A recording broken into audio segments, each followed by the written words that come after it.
Some people dig for bones, others dig for truth. I do both. I'm Dakian, and this is Barren Bones.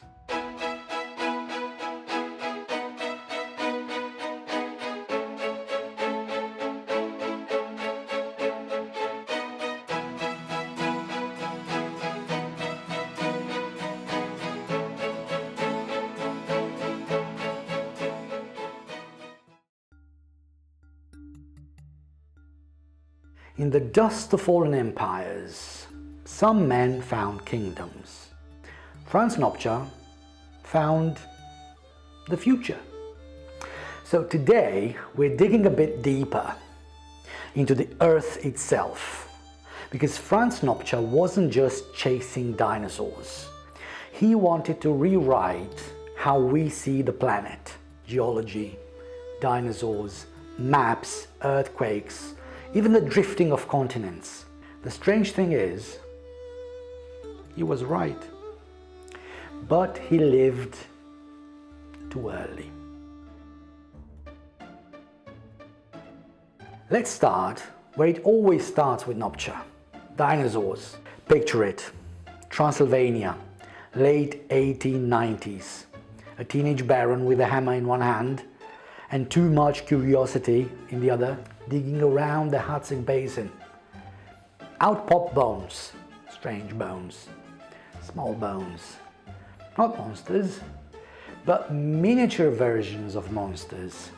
First, he calls them Moclodon robustum and Limnosaurus transylvanicus.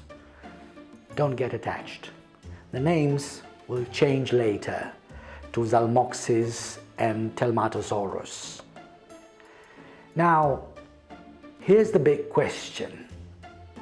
Why were these dinosaurs so tiny? Most scientists ignored it. But Nopcsa, he had a spark. He says, maybe they're small because they lived on an island. Island life makes animals shrink. Insular dwarfism. Today, it's textbook science. Back then, radical. He looked at dinosaurs and whispered, they're warm-blooded.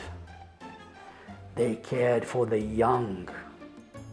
Some of them were basically birds. Sound familiar?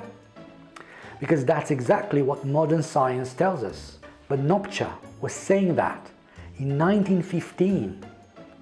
He was a century ahead.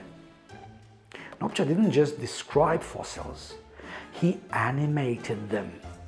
He made them breathe. The Baron of Bones was also the prophet of bones. But fossils couldn't contain him. He takes his notebooks and his companion, Bayezid and heads into the wild mountains of Albania. And not for a weekend trip.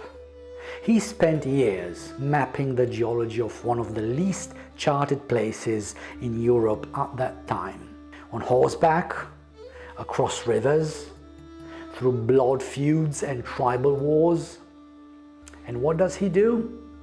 He maps meticulously, endless notebooks. The result? In 1925, together with geologist Ernst Novak, he published the Geologische Karte von Albanien, translation, the very first modern geological map of Albania. Whole mountain ranges, valleys, faults, minerals, carefully sketched long before satellites could confirm them. Just think about it. Before drones, before satellites, before Google Maps, there's Nopcsa sketching on parchment. And geologists, they used his map for decades. They still do.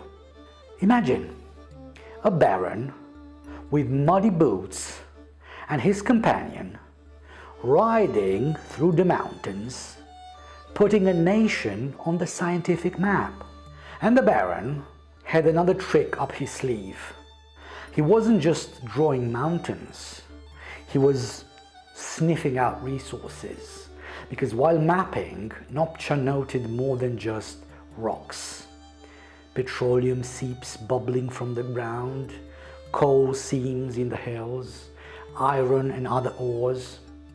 He didn't drill, he didn't run surveys, but he recognized the signs of resources that would later become cornerstones of Albania's economy.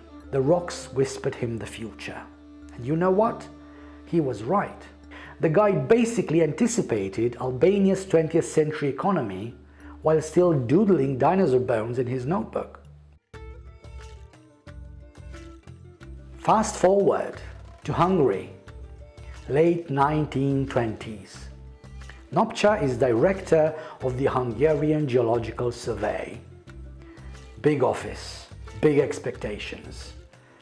And here comes the drama.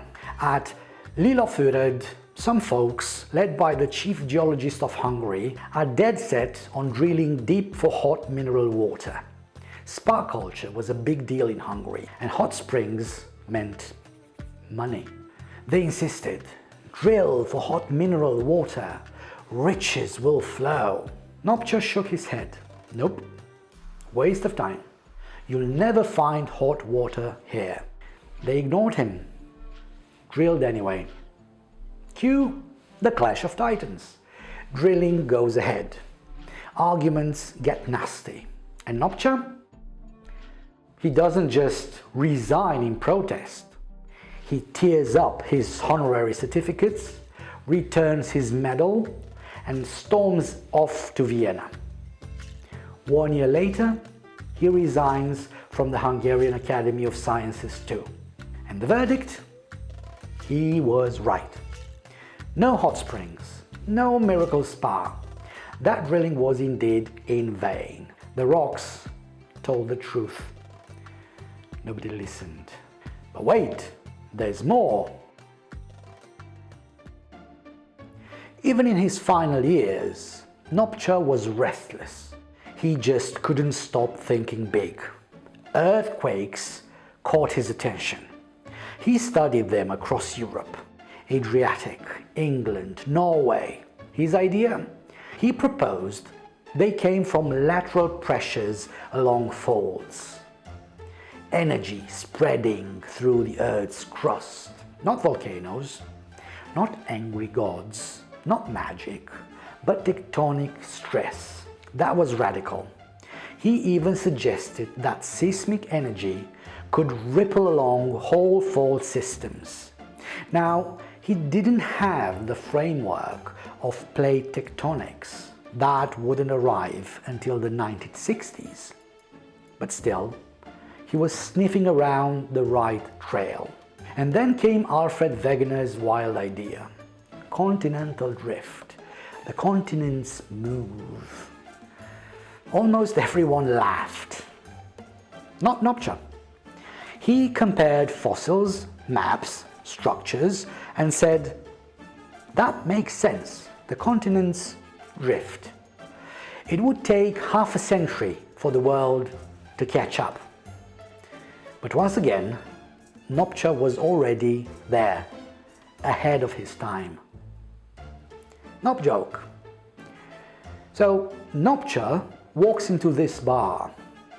Wegener was sad in front of a bottle of wine. Continents drift, man. Nopcsa says, dinosaurs shrink on islands. Wegener, they all laugh at me. Nopcsa, relax. They laughed at me too. Then we turned out right. The bartender, great. Who's paying? Nopcsa, the future.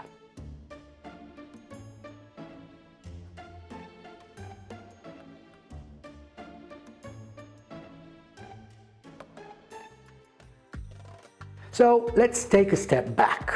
Franz Nopcsa gave us the first real story of island dinosaurs. He gave Albania its geological map, noted its hidden resources. He stood his ground against pointless drilling. He debated on earthquakes and even backed continental drift before it was cool. A baron, a fossil hunter, a geologist, a rebel. And let's be honest, probably a nightmare in staff meetings. Always early, always difficult, always brilliant, always ahead of his time. But the Baron's story isn't finished.